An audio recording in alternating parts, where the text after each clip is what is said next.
Hello, everyone, and welcome to Beginnings, the show that asks, where do creative people come from? My name is Andy. I'm the host of the show and a writer and performer based in Los Angeles. And, yes, so I just took the last 2 weeks off for the holidays, and good thing I'm returning to producing podcasts the week of a neo-Nazi fascist coup. So how are you all feeling? I'm feeling, honestly, I kind of shut down. It feels very surreal, and I don't know how to emotionally feel besides flabbergasted. Naomi and I were walking Mabel this evening. We live on the edge of Los Feliz and East Hollywood. And where we live, there's like a buffer block. We live in it's not a bad neighborhood, but it's like gentrifying. And there's like a buffer block, and then there's like these, I would say, like multi-million-dollar homes. And that's where we go walk Mabel, because it's the scenery is nicer. And we're walking down the street, Franklin, it's called, if you're familiar. Which again divides a nice block from a very wealthy block, and some white racists drove by shouting some awful stuff at us. So again, America in the Trump era, not even in Los Angeles, seemingly not super safe from the effects. But again, it feels surreal. So I don't know how to emotionally react to a surreal painting.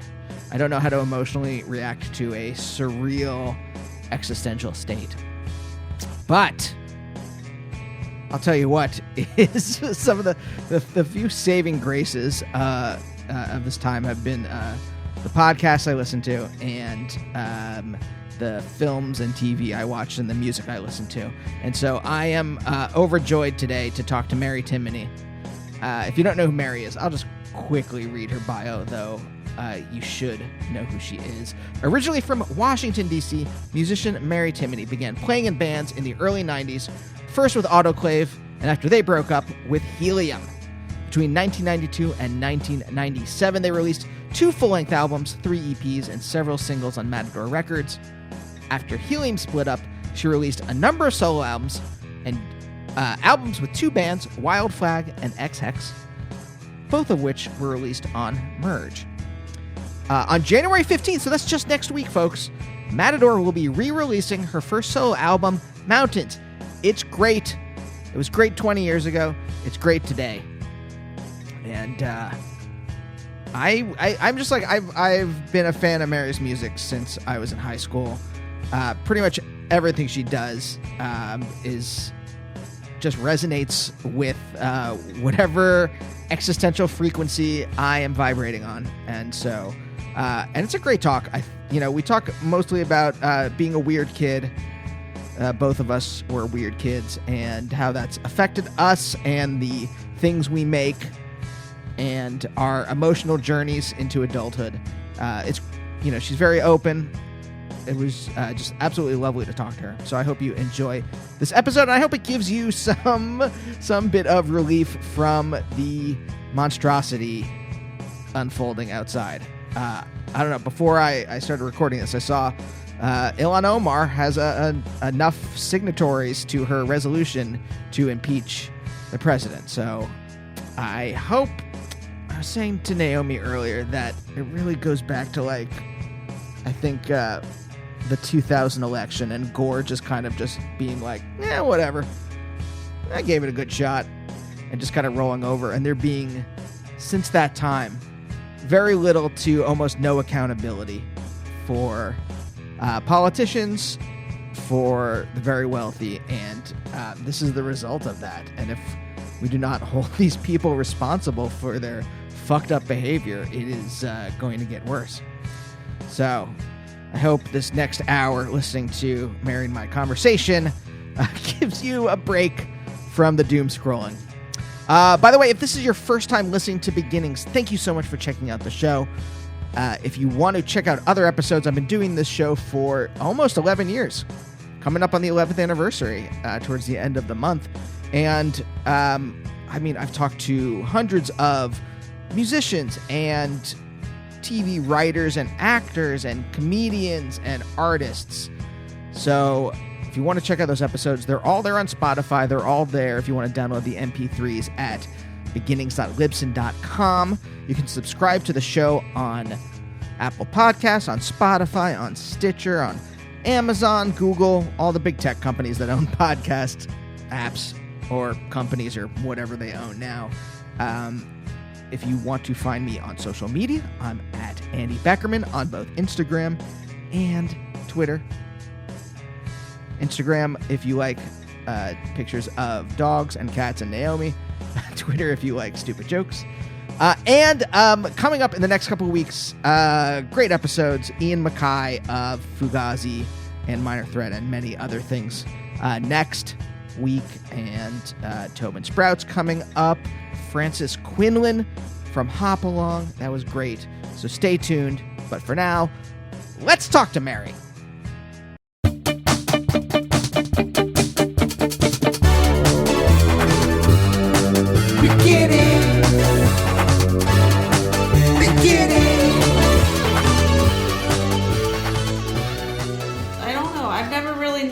Notes on my guitar.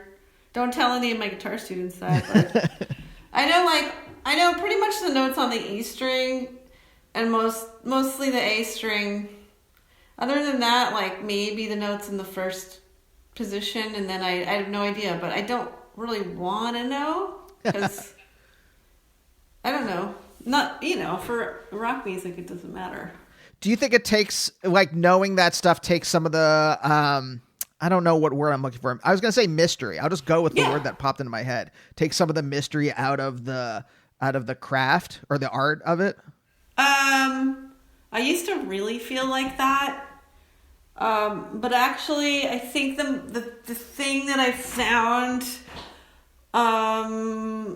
for myself is that it's really good to push yourself in both directions. So in my own life, I feel like I've gone through phases of going into the part of your brain where you're learning a lot about the technical stuff.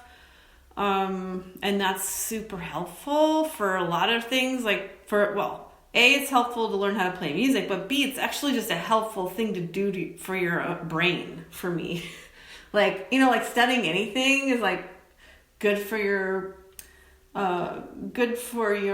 psychology or something. Like puts you in a good mood because you're like, I'm learning about something. Yeah. But anyway, so like that's really good. But then like it gets. I don't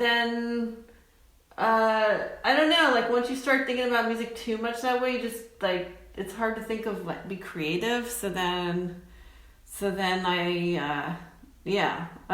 of the time I spend in I don't know. I mean, really, what I like about music is just making up stuff, and So but if you have some skills, then you can draw from those. That's what I try to tell my students that are a little bit older, because that's what I did. It's like I learned some of that stuff, and then you draw from it. But if you don't learn that stuff, then you don't have any vocabulary to draw from, which is fine too. But I think it's tough. For everything, like when you're a kid and you start learning these things, you can either kind of just go on the path where you're like, well, I know the rules, so I'm just going to follow the rules. Right. And you might be able to make something good. I don't know. But I think sometimes the rules can become oppressive.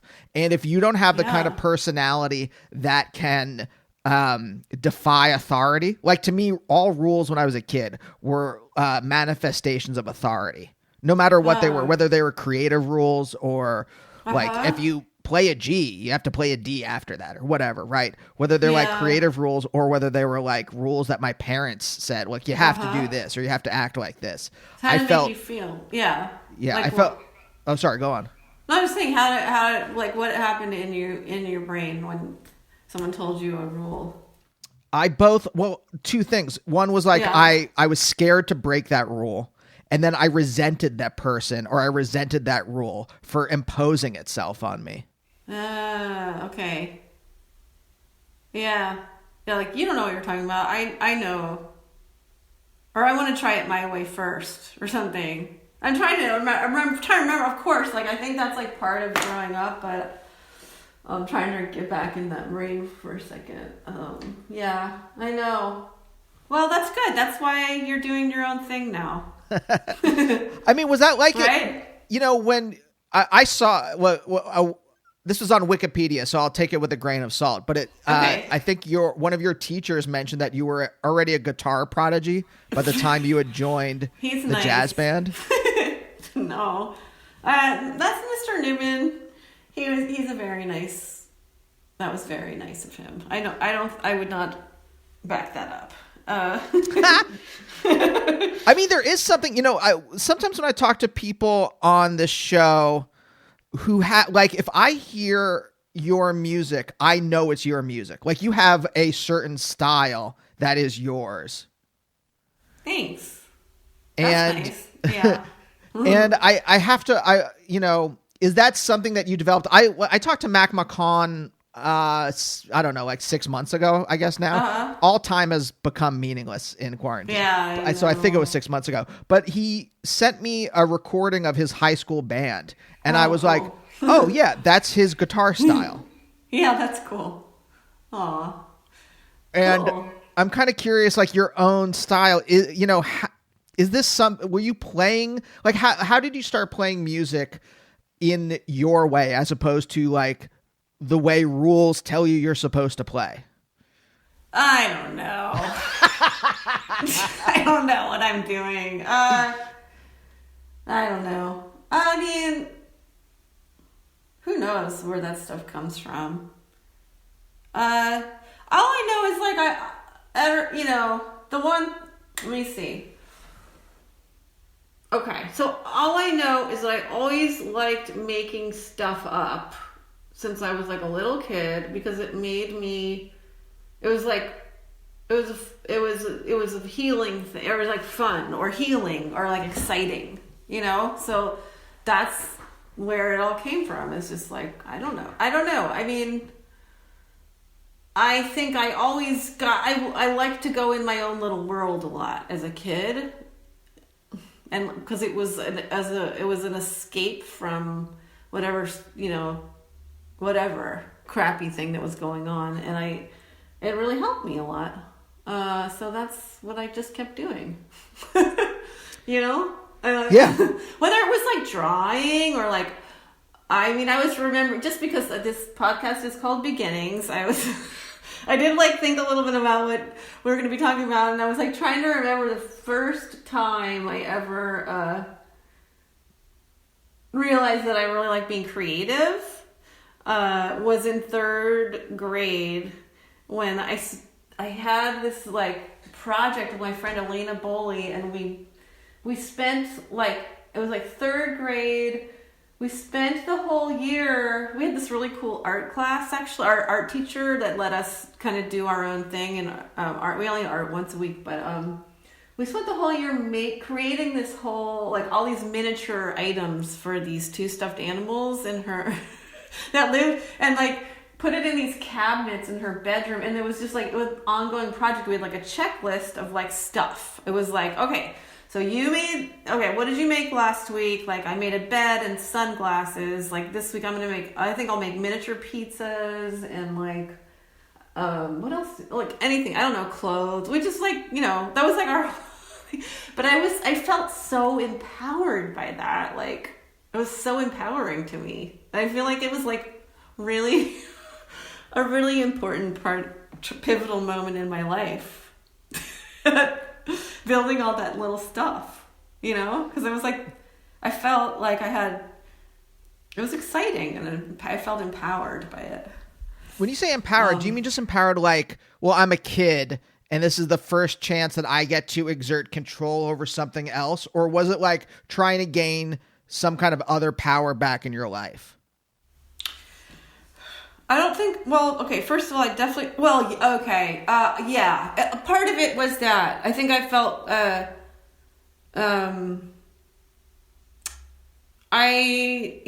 there was some psychological part of it. Like, I don't think I liked school very much, and I was so young, I had ADD, and like, I don't think it was really, it wasn't the same then, where you, like, have ADD and you get special help. It was more like, Mary's fucking checked out and she doesn't do any work, because I didn't do any homework. I like stuff it in my desk and like lie about it and stuff.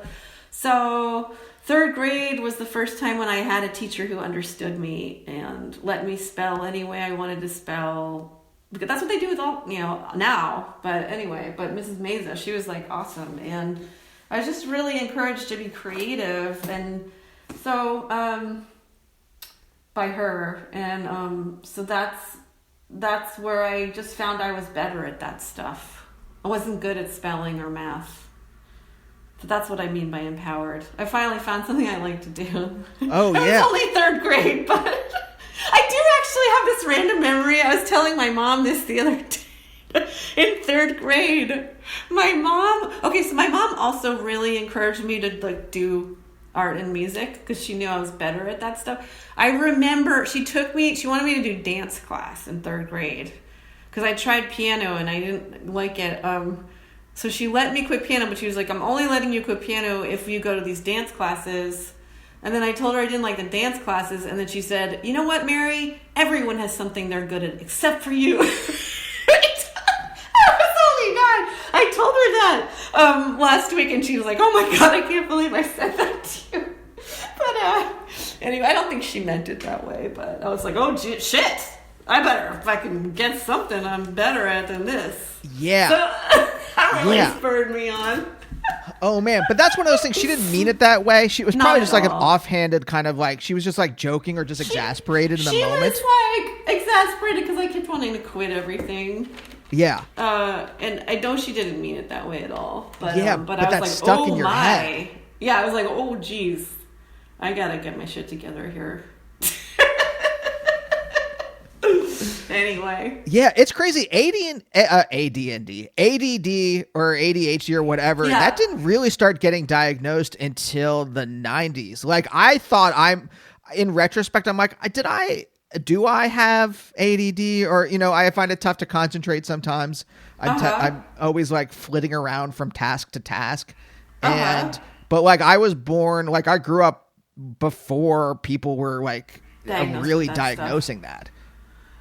Yeah. Did you do well in school as a kid? Yeah, you probably don't. I mean, well, I don't know. I think that this is what I think now, is that pretty much every creative person I have is quirky in some way. Like, we're all just a little bit not by the book, which is what makes us special, I guess. I don't know. I mean, but it does bother me when people describe ADD as a diagnosis or dysfunction or something, because every creative person I know is pretty weird, and that's why I love them. I think it's like we need all kinds of people to make the world interesting.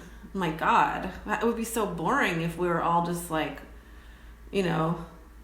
functioned in the same way. So but anyway, so so why do you say that? Because do you feel like you're really good at multitasking, like stuff, or? I feel like I do multitask, but out of the fact that I just can't concentrate on one thing at a time, and I just flit about from thing to thing to thing. It could also just be the result of being on the internet for half of my life. And really?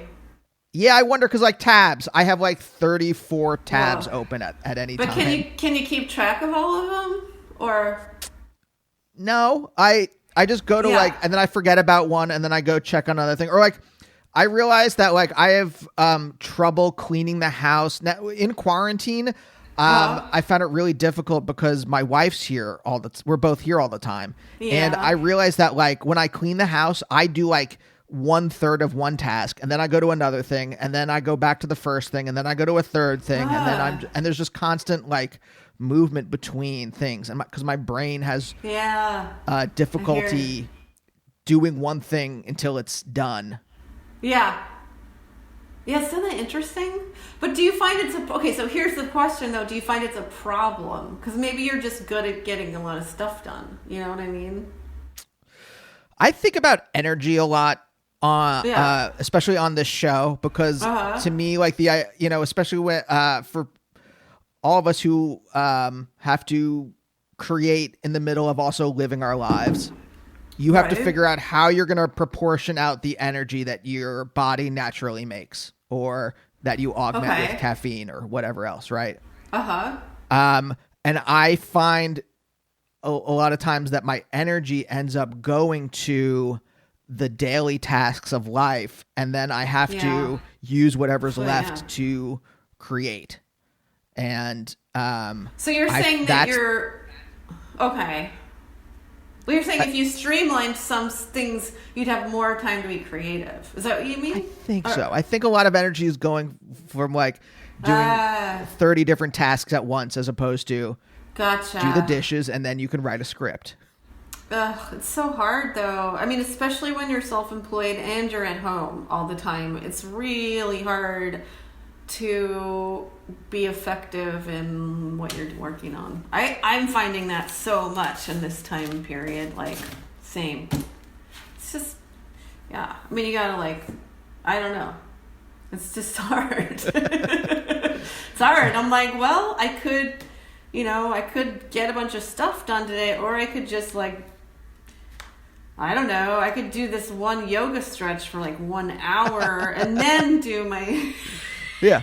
I could do Warrior 2 for the afternoon. Yeah. And then I'll like write in my journal for like 4 hours. And then, I have a hard time like with time management stuff. I don't know. It's definitely hard when you're working at home. Yeah. I think. When you said like all artists in some way are quirky, I think I agree with you. Although it's weird, especially being especially being in Los Angeles, where I think like the business parts of stuff cross over into the creative stuff, like in a very intrusive way that I don't think I've seen. Yeah, I haven't seen that in like, obviously like, even I have friends who are on like, major labels or like Warner Brothers or something like that. And even they don't have like the kind of interference that I've seen on like a like line by line level of a script I've written or something like that, where like an executive, someone who has an MBA from like Wharton saying like, I don't know about this joke. And it's like, who are you to tell me if that joke is good or not? I don't know how you guys deal with that. I have a friend who's in film who tells me the same thing. And, I mean, I guess you just get a different skill set and you get good at that, but that sounds hard. It is, but like when I'm kind of curious, like what you saying this, I do think this like that might be a pretty good. I think that might be true for a lot of other, it's music. A lot of other things where it is your own quirkiness and you are putting your own individuality, let's call it, into your music. For sure. Yeah. I mean, that's true. I guess when I said that we're all of our...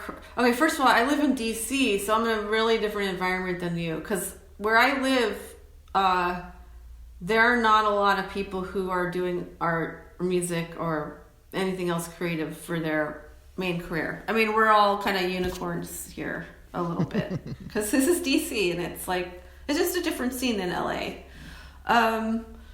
But that being said, let's see what else. I think when I said we're quirky, I just mean like we might not function in all the most effective ways to get a lot of tasks done when we're working at home. That's all. Just like, okay, well, like, all right, let me think. I'm trying to give examples of people that I know. I mean, I know a lot of... Okay, not a lot, but bunch of people that are bipolar, that are super creative. Really, really good. I mean, I feel like the smartest musicians I know are the weirdest people. Who are people that people I consider, a few people that I consider who are pretty genius that I know are I wouldn't say have a super easy time getting along in the world. Yeah. Like, they're just a little different. They're a little different. They're not, they're not, they're not, whatever. I don't know. They're just interesting people and make interesting stuff. Yeah. So I think it's interesting too, though, but like, you were born in the 70s. I was born in 79. Okay. And, I think like people that were born maybe a decade or two after us, a lot of that stuff gets medicated away. Right. Yeah. True. And I think we were allowed in some way to flourish in our weirdness. Yeah, that's a good way of looking at it, I guess. Or else our loneliness. I don't know what it is. I mean, when you were a kid, did you feel lonely? Did you have, you said you had your one friend in third grade. I was a sad kid. Yeah, really. Yeah. The whole time. Yeah. Like, do you mean like clinically sad or just like you felt like you didn't have... I had a hard time. My brother and I had a tough time, I would say. I mean, nothing terrible, but, my childhood was both like very easy in some ways and very hard in some ways. Like a lot of people, I'm sure. But my parents were really good at providing for us and making sure we were safe, and but it was a very everybody's super stressed out in my family, and my brother and I were kind of like all very alone, so I didn't have a lot of emotional support. So I was pretty much on my own completely. I spent a lot of time in my room by myself, and so did my brother. So yeah, and my brother and I kind of bonded, I guess. But yeah, we felt very isolated, I think. Huh. Yeah. Do you think that was just a function of the time period? Like the 70s and the 80s were all about being latchkey kids. Oh, yeah. I don't know. Maybe. I think my parents' generation is just different. They grew up in a really different way. Where are they from? My dad's from here. My mom grew up in South Dakota. Yeah. Oh, my wow. dad had an intense, they both had really intense childhoods, and my dad's a really, his family not long ago is from Ireland, and they all came over here to be coal miners. So there's an intense story there, like recently, like real hard, hard lives, I think. I mean, first of all, if you're going to be moving from a country to a completely new country without knowing anyone, because you're living in a dirt, like a cat, they lived in a tiny, hut with a dirt floor, my dad said. That's like pretty hard. But then my dad, he grew up really poor and like worked, went to the army, put himself through, that whole story, put himself through college, went to law school, became a really successful judge for the Federal Trade Commission, and really worked his ass off and did well for himself. But there was a lot of emotional stuff that wasn't there, but they did provide really well for us. So yeah, he had like a heart, fucking pull yourself up by your bootstraps kind of thing. Same with my mom. So yeah, they grew up in a very different time period. I feel like the generation divide was huge. And plus, like, they're like conservative. They're like, where do we get these liberal, freaky, weird artist kids? Like, they wanted us to be accountants or lawyers or, dentists or something. And we weren't, and they just were like so confused by us. I was like, who are these people in our house? So, yeah. But now I get along with them really well now. But, anyway, yeah. Yeah. How did you escape that fate then? If you had your parents being like, we want you to be like an actuary or whatever. Yeah. How did I escape it? I couldn't. First of all, I couldn't do it because I was too weird. Didn't think I would have been the world's worst lawyer. Like, if you know me, I mean, I'm just a weirdo. Like, I can't. I mean, I did become a guitar teacher. That's so that's sort of a respectable career, I guess. How did I escape it? I fucking rebelled so much. Rebellion. I just rebelled. That's all. Yeah, I became a rock musician, and they were like completely confused by that forever. They did not understand. It was like I had become a drug dealer, pretty much. It's literally until pretty recently. Then my dad started getting it. He thought it was cool after a while, but they were still very worried about me for forever. Just, it's like conservative DC people. I just didn't get it. They're like, what are you doing? Like, what is this crazy thing you're doing? Yeah. Yeah, I find it very difficult to explain. They understand. My parents mostly don't understand anything I do. My wife, if she is on TV or something like that, they get excited about that. Yeah, they understand that as a marker of success. They don't understand any other. Well, what are your parents? Are they? What are they like? Or would they expect you to be not a creative guy, or what? It's tough because like they don't vocalize a lot of things. They are so I know that they wanted me to be something like a very typical Jewish doctor, lawyer, something like that. I know that's and then when that ship sailed, they just didn't vocalize a preference, even though I knew what they really wanted. And they're fine. I don't think they understand it at all. But I don't think they understand. Like, when you hit like the heights, like, hey, we're on Matador, whatever. Like, this kind of like, heights of like success in indie rock or something like that, or whatever you want to. Sorry, I'm miming holding up a CD in my hand. That's awesome. I mean, could they possibly understand that as this marker of success? My dad definitely did, yeah. My mom's, I'm not sure, but I'm not sure. My mom really was excited when I became a guitar teacher. That's all I know. That was success to her. Yeah. I don't think she gets it because she just doesn't know much about music, but I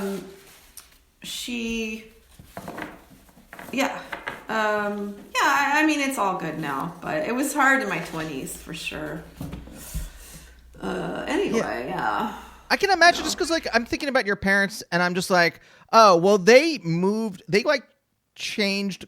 There's like so much stuff there. They moved from being working class or working poor to, I would assume, middle class or upper middle class, I guess, being a judge for the FTC. My dad did. Yeah, right. Like, my mom grew up pretty, a little different. But anyway, my dad definitely really did.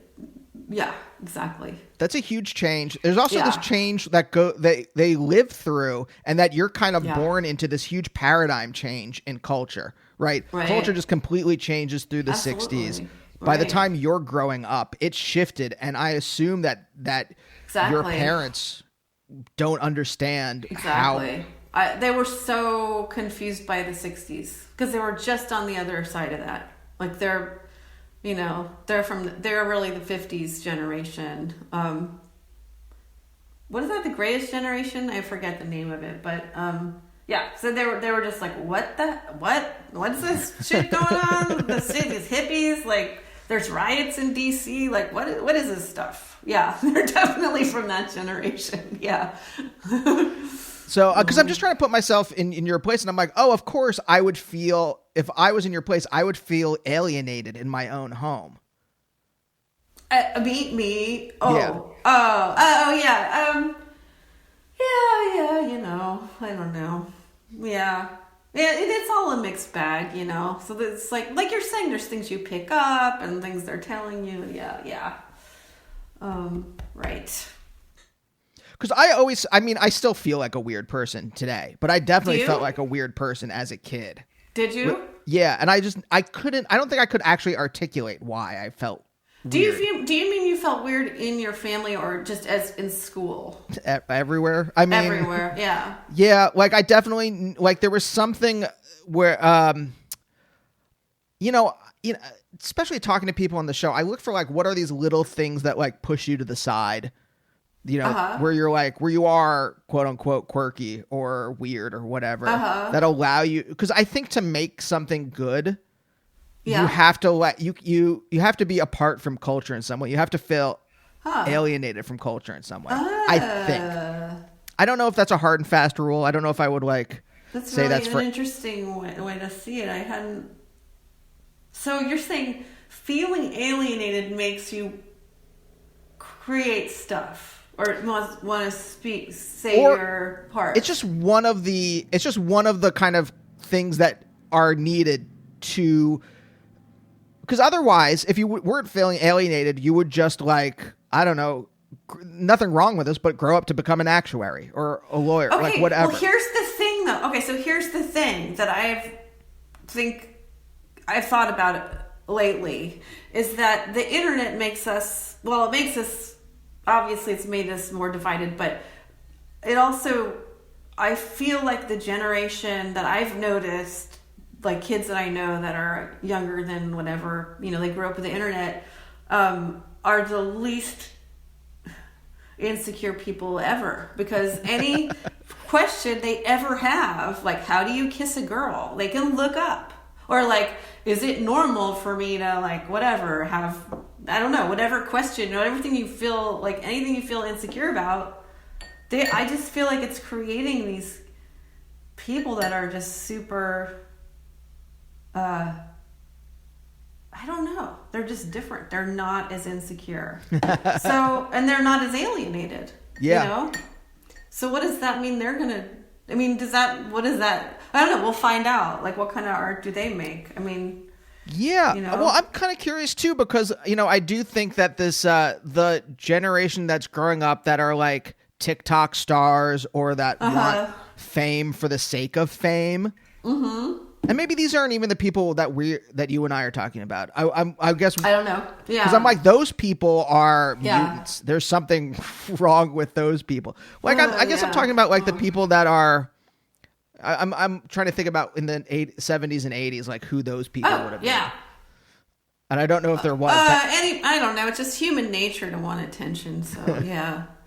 But you're right that there was some kind of insecurity and alienation that may not carry over. My God.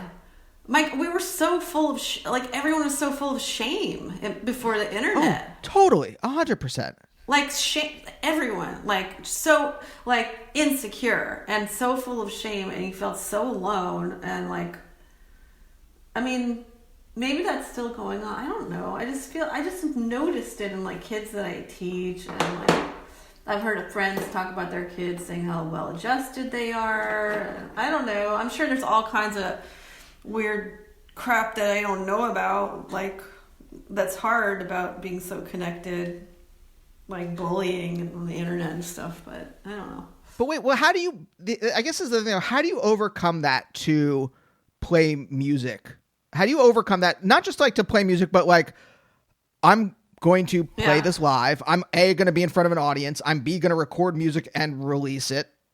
It's for public consumption. Me? Yeah, personally. You're saying, why because, oh my God, because I was so driven to tell everyone how I felt.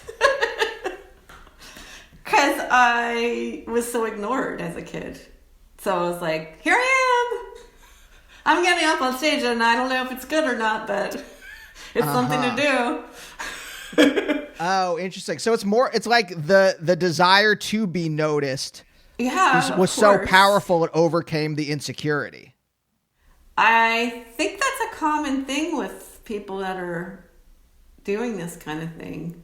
I think a lot of performers are really shy First of all, I wouldn't consider myself a performer. It's actually my least favorite part of music. I hate it, actually. I really do. I mean, I love traveling. I like all the parts of tour you're not supposed to like. Like, I like going to see, I like being in Europe and looking out the window at all the castles. And that's like my favorite part of touring. It's not like playing shows. I hate playing shows. I love meeting people. And I like connecting with people. I like meeting people that have, like my music. That's really nice. But I just don't like performing that much. But I do know that it's part of this, and I am willing to work on getting better at it. And I think I like it better than I used to. But I'm not natural at it. Not at all. I think people that are natural performers like it, probably. But anyway, the thing I like about music is the creative part of it. Yeah. I love recording. I love, like, having made a song that I like. That's a really good feeling. I like going to band practice. I don't know. Well, you seem like a genuine person. And I think part of performing is in some way having to put on some kind of persona. Yeah. And I wonder... Yeah, I haven't figured it out yet. I think you're right. Yeah. Yeah.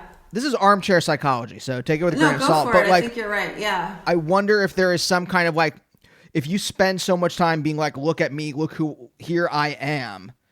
Right. I'm kind of the same way, in which like at some point I got to be like comfortable in my own skin, and I'm like, hey, here I am. And then I don't want to put on a different persona to perform.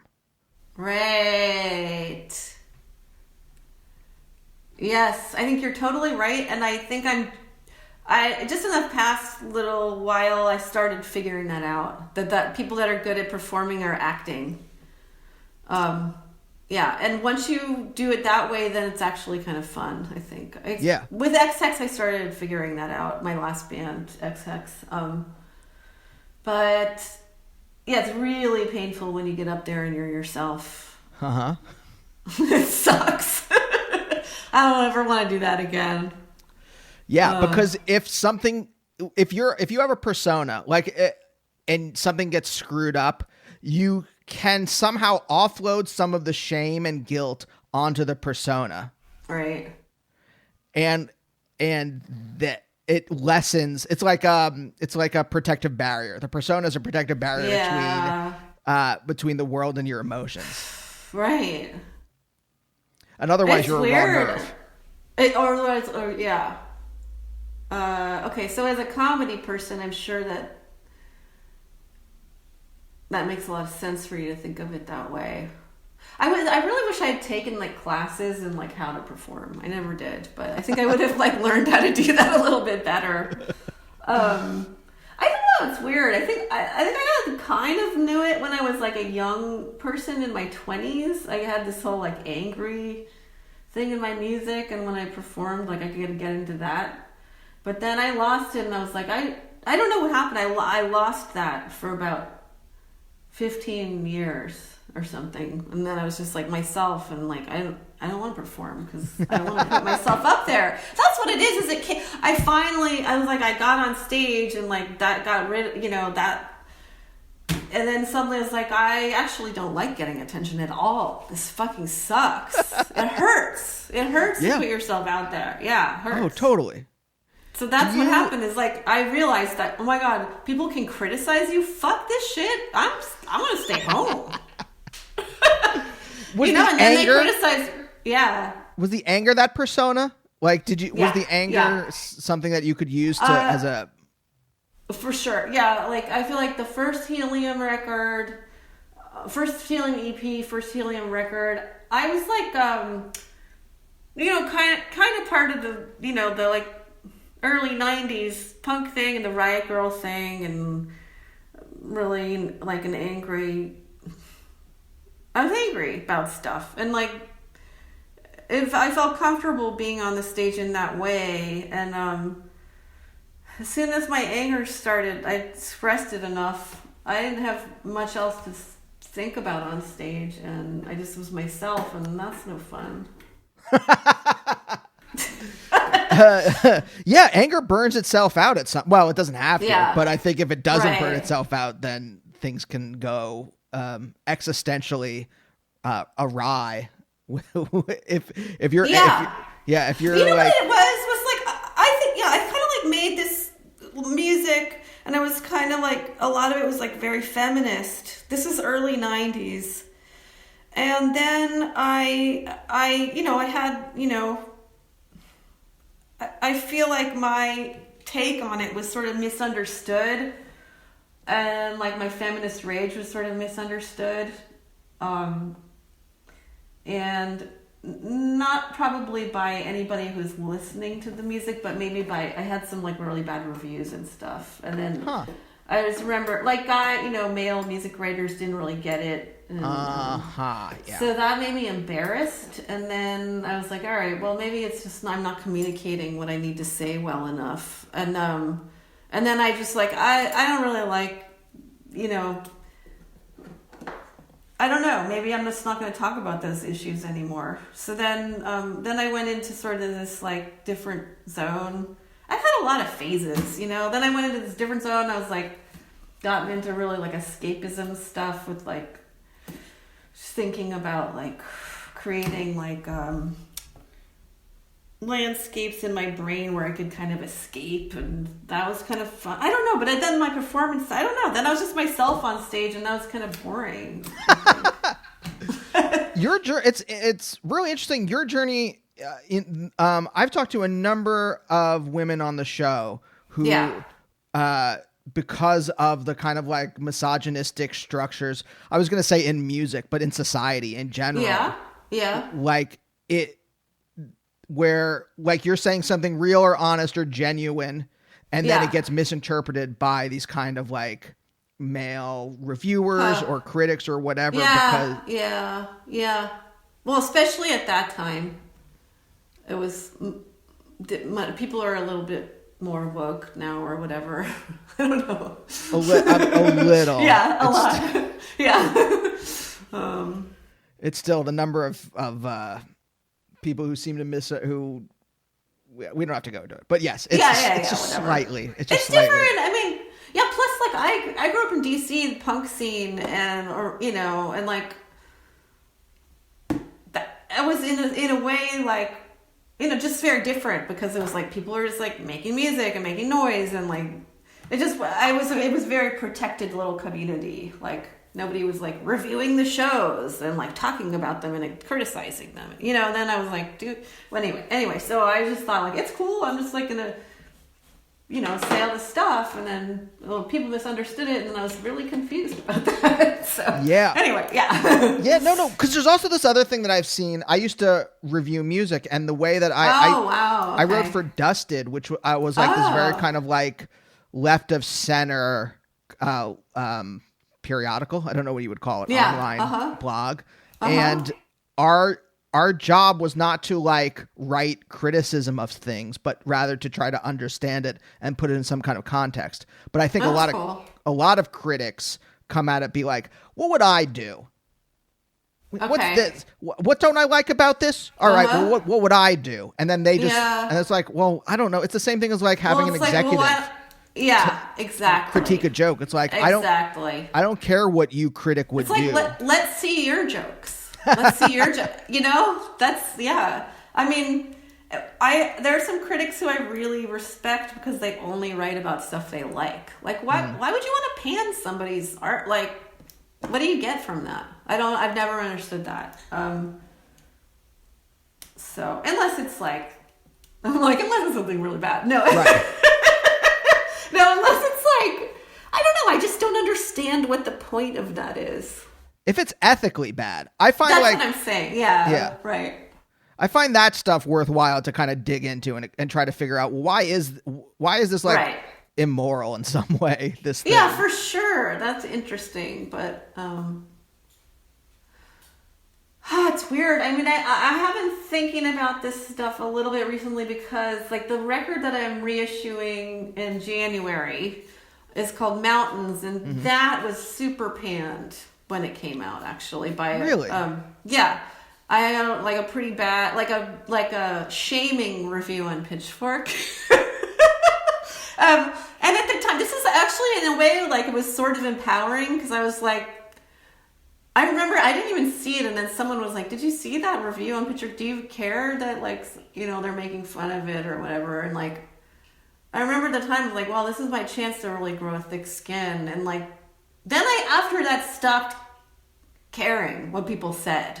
Huh. But I think that was the last instance of me being like, fuck, Jesus fucking Christ. Like, really? Okay, you're gonna, like, make fun of me? Like, but yeah. Wait, why are we talking about this? I forgot. I just zoned out. Sorry. But anyway. We were talking about bad reviews, I think. Putting yourself out there. Yeah, that record, I fucking put myself out there so hardcore. It's just like, but in a weird way, because it was like, I was like, it's very much a, like, diary. Like, I'm so miserable. Here's my diary lyrics, but at the same time they're really coded because I was super trying to protect myself. Like, instead of saying, like, I have been sitting in my apartment for the last 2 months considering killing myself, like, I said, like, I'm walking through these mountains and life feels, you know, like, through whatever, like, I'm a goblin, and, like, people are like, oh, she's writing songs about how she's a goblin, that's so dumb. So anyway, that's so, whatever. People don't have to get it, but I guess I had to learn to not care, and I wish I didn't care so much earlier. Like, I wish I could go back and be like, dude, just, it doesn't matter what people say. Don't react to it. Whatever. It doesn't matter. Like, just, you're fine. You're fine. Just, like, you're in your own brain. It's fine. You don't have to, like, consider all this criticism. But I would imagine it'd be hard if you're working and you're getting paid and someone's going like, this joke sucks. Like, you kind of have to just go with it. Yeah. You know what I mean? But I mean, you're talking to someone who feels like I'm being criticized if someone passes me on the highway.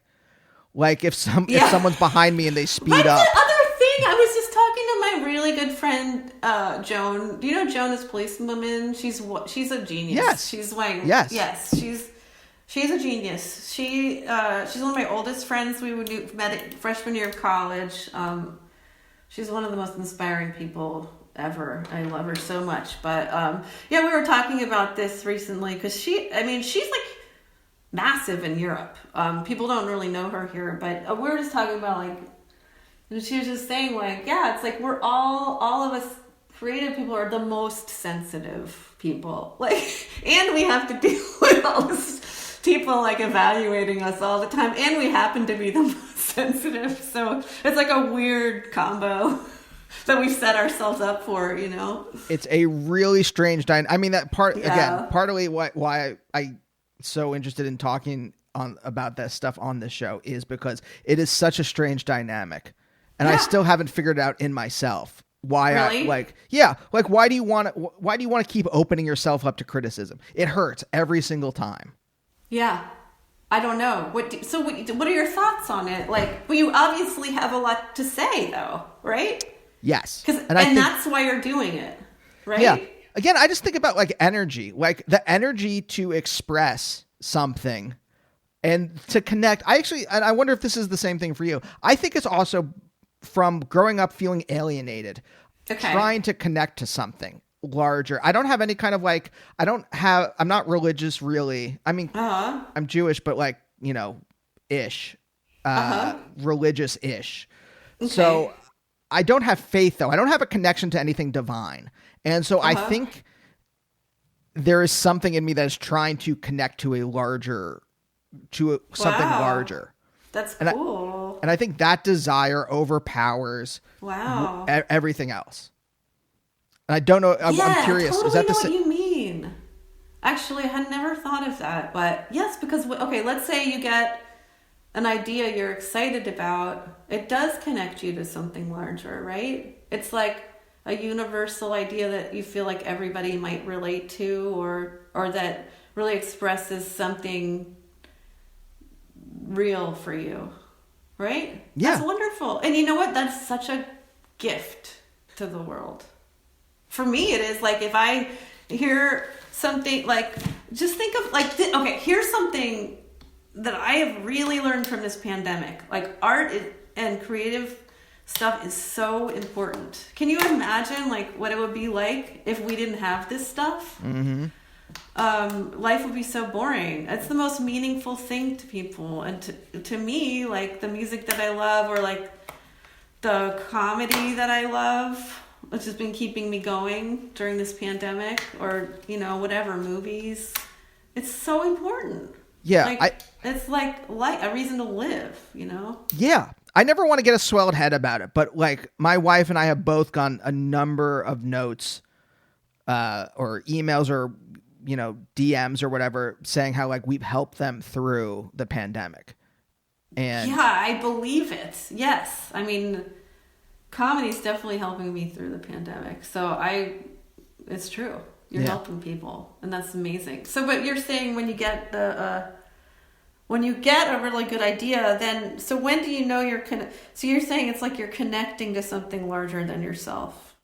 Yeah, I think, I mean, not every time. Like, if I have a dumb joke that I put on Twitter, that might not be the thing. But like, I'm always. But you still know you're connecting with people when you do that, right? Yeah. And well, I'm always you're gonna hoping. make people happy. Okay. I'm always hoping that it is that I will somehow bridge my own personal weirdness, into something larger. And I'm wondering if that's the same thing for you. That's a cool feeling. I'm just thinking. Oh wait, yeah. Okay, so it's like you're vulnerable, and that's how you connect with people, because the only way to connect with people is by being vulnerable. Because, you know, I mean, and that is something that I've had to learn. I mean, I used to really make my lyrics very coded because I was very afraid of being vulnerable. And I'm trying, the older I get, to make them less coded, because then people can understand what I'm talking about, maybe, and be more connected, you know? Because, yeah, that's what connects us, is when somebody... You can't connect with people if you're a shell, if you're like in your shell, you know? And when somebody opens themselves up and they make something about their, whatever, about, you know, I don't know, their heartbreak or their like embarrassing thing they think about, or like something they're ashamed of, and then other people relate to it, it's a gift that you're giving them, you know? Because you're like, oh, I'm not alone when you see that. That's why you got to make authentic art. Because then, like, if you're just like making bullshit art, then people don't. Okay, so I don't know. But wait, so, okay, this is good. We're figuring it out. But I mean, think about your parents. Because I think about, like, they had a tough time expressing their emotions. Yeah, I don't know. Right. Yeah. And then, sure. Yeah. And then we are in some way I guess I was going to say reflection, but also like a response to that in some way that that I think, because I also, a lot of the stuff that I wrote, a lot of the comedy I wrote early on was not vulnerable, or there was a vulnerability at the core, but I covered it up. That's what I'm saying. Me too. Yeah. You covered it up in what? How do you cover it up? Nonsense, absurdity. Like, I couldn't let anyone know what I was really feeling. Yeah. Same. I totally relate to that. Wait, what's an example? Like you mean, yeah, give me an example of that. The early sketches I wrote, I was in a sketch duo with a friend of mine back in Pittsburgh, and the early sketches were just utter nonsense. You could not understand part of it was just like bad writing, but also part of it was I couldn't be a genuine person. I had a real difficulty being genuine, and Because it's shame. I mean, that's exactly what I went through the same phase. Just hiding. Some people get it, though, and see through it. But it is sometimes better to be straightforward and just say what you mean. Yeah, there's an artistry to that, you know. Yeah. But like, it's not. I don't think of like when I think of like your early lyrics. I don't think of them as like, it's not like Steve Malkmus or something where it's just like completely opaque. Like I think about like Pavement or something like that, right. And I'm just like, I have no idea what emotions they're really expressing there. Right. Whereas there was a '90s thing about that actually. Lyrics that weren't easy to figure out. Just words. It's different. It's a different way to do stuff. I see what you're saying. Yeah. Well, here's the thing is that I don't know. I mean, I don't know. I wrote in all these metaphors because I like metaphors and they made sense to me, but I just didn't think that, I don't know. It wasn't, it's not being straightforward. This is a little bit coded. Yeah, but I think especially yeah. I think about like when I first heard Helium in high school, and there's more emotion than I think maybe. Yeah, maybe. I guess I think you really hear it on this solo record I'm reissuing because it's like really raw and bare, and it's just like voice and piano, and like, it's really just like, wow, is she singing about goblins for real? Or it's like, yeah. It's like, no, I feel like a goblin, like whatever. Anyway. Well, wait, you were saying something about how we're a reaction to our parents, because our parents, I thought that was really interesting. So if your parents are like, maybe not, so you're saying that maybe you develop, another thing is you could develop wanting to be creative and stuff as a reaction to being raised in an environment where people aren't open with their feelings or something. Is that what you're saying? Kind of? Well, I think it's difficult to learn to be vulnerable. And so I think there is a lot of people who are making art in the 90s struggling between like wanting to be vulnerable, but not having learned how to be vulnerable at home. Wow, that's interesting. Well, the 90s there was a really like, it was definitely so different. I mean, before the internet, things were really different, but it was like, there was like genres that were very specific, and like, a really loud, aggressive music was the norm for indie rock. So yeah, people weren't being that vulnerable. I mean, there was like outliers, like Smog and Bonnie Prince Billy and Cat Power and stuff. Yeah. And then when Belle and Sebastian came, it was like, oh my God, they're playing acoustic instruments. This is like revolutionary. It's quiet. Like that. But it's like, well, people have been making quiet music like 10 years before that. But like to us, it just sounded so crazy. It was like, oh my God, that's so brilliant. What? They have a cello? But anyway, well, here's one thing that is kind of cool. My dad was very, straight-laced. He was like in the military, and then he went to law school, and he actually was like sort of did acting for a while. But anyway, as soon as he's dementia, which is so shitty, but he's okay. But as soon as he got sick, he got obsessed with Bob Dylan. He had never really even knew who Bob Dylan was. And as soon as he got dementia, all he wanted to do was listen to Bob Dylan, talk about Bob Dylan, and then one day I went to my mom and dad's house, because I'm over there all the time, and he was like, Mary, who's the greatest poet of Canada? And then I was like, I'm not sure, Dad. And he's like, please text my friend in Florida and ask them. And I texted his friend, who's the greatest poet of Canada, and she said, I think he's talking about Leonard Cohen. And I said, Leonard Cohen?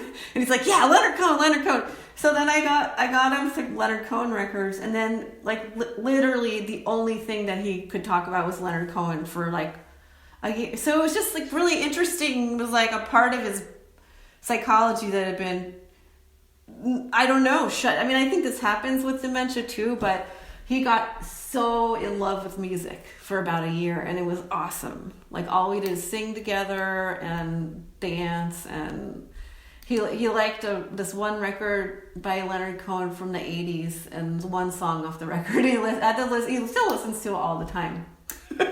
But it was like really fascinating to me because and poetry. Oh my God. And he got obsessed with The Lake Isle of Innisfree by William Butler Yeats. And he just said it over and over and over and over.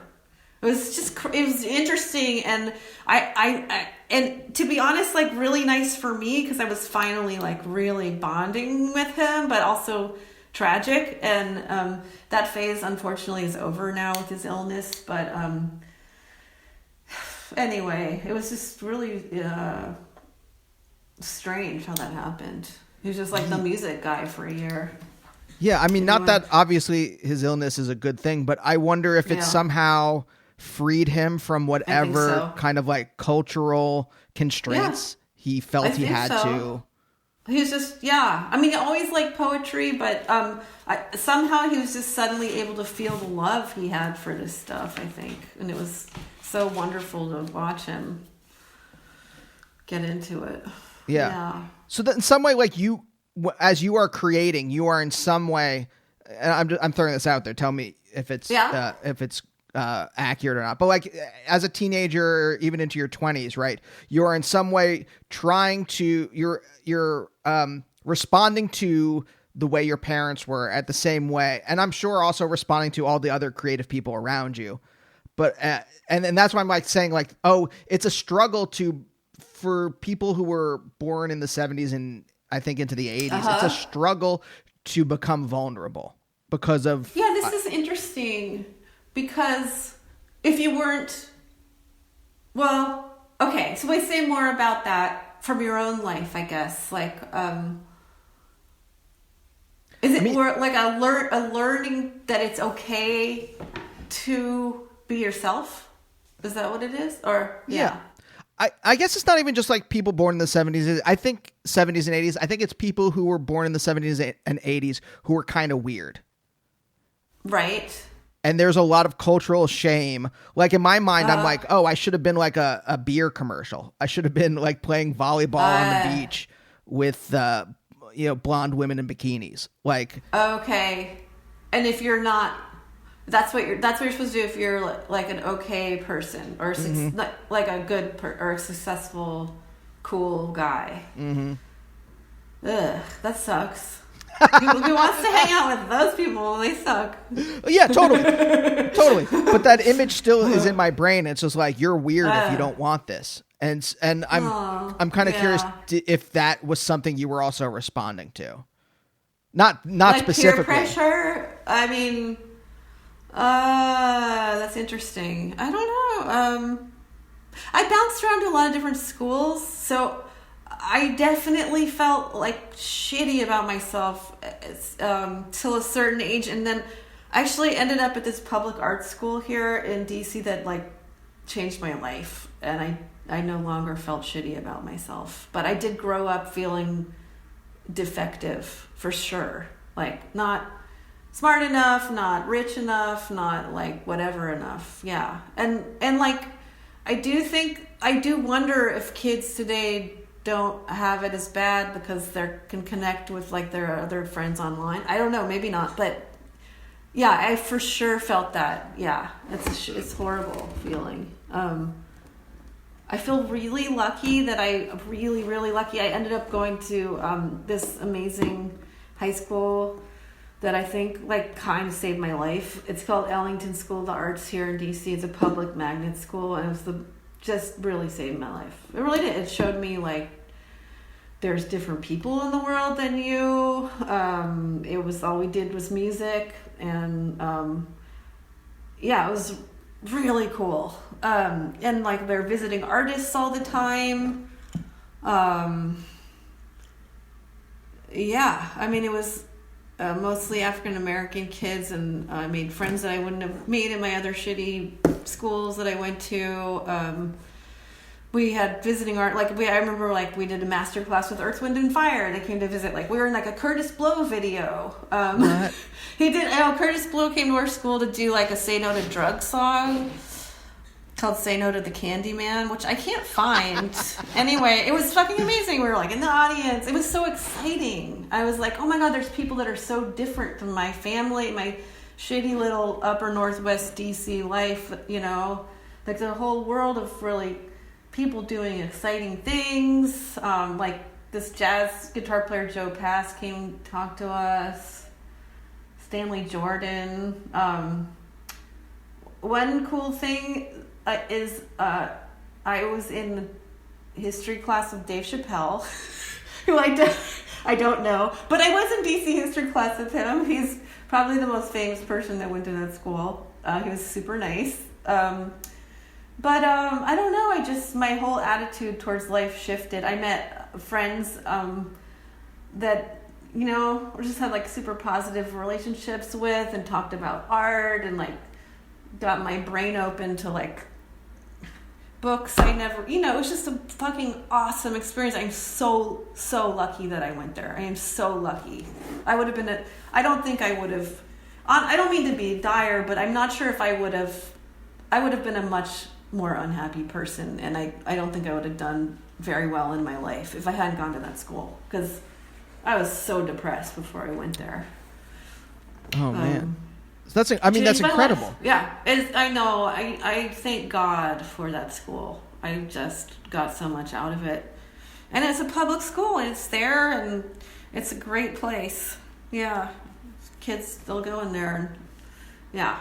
It sounds wonderful. Like you got to, something that you experienced, you got to see that there were other people who were kind of like quirky too, in their own way, exactly. And that it was okay. Yes, exactly. I was like, oh, I'm weird, and it's okay, and I can work hard at my craft and like do well at playing guitar, and that's great, and I'm getting encouragement for it. And then like we're gonna do all this exciting stuff, like we played shows, like I got gigs at like the grocery store playing you know, or like wherever, like I did, you know, some you know, music workshops over the summer. We played at the post office pavilion in DC, or like, you know, just stuff like that. It was like, okay, well, you can be a musician, you know. It was like life came along, was like, okay, well, you could do this. I never would have known if I hadn't gone to that school that you could be a musician, I think. So it really was great for me. Wow. Yeah. You found community and the horizon, like the horizon of potential possibilities for your life just opened up wide. Yes, totally. Yeah. And like you know, before that I was like hanging out with kids that like, you know, drank and smoked pot a lot. Like I didn't, when I went there, I was like, all I did is practice guitar. Like didn't party that much, you know. I like hang out with friends sober, and like, just different, really different. I just really thank God that I had that experience. It was so good for me. Yeah. I mean, not to try to tie everything back together, but there is something interesting I've been thinking about with this idea of rules. In some way, you were allowed to flourish as yourself in this place. It gave you like some kind of structure, but not like a tight structure. Yeah, it was like everyone goes to school here and works on their art, and like you're all cool because you're doing art, and that's great, and you like it, and it was like I wasn't getting that anywhere else in my life, you know. I wasn't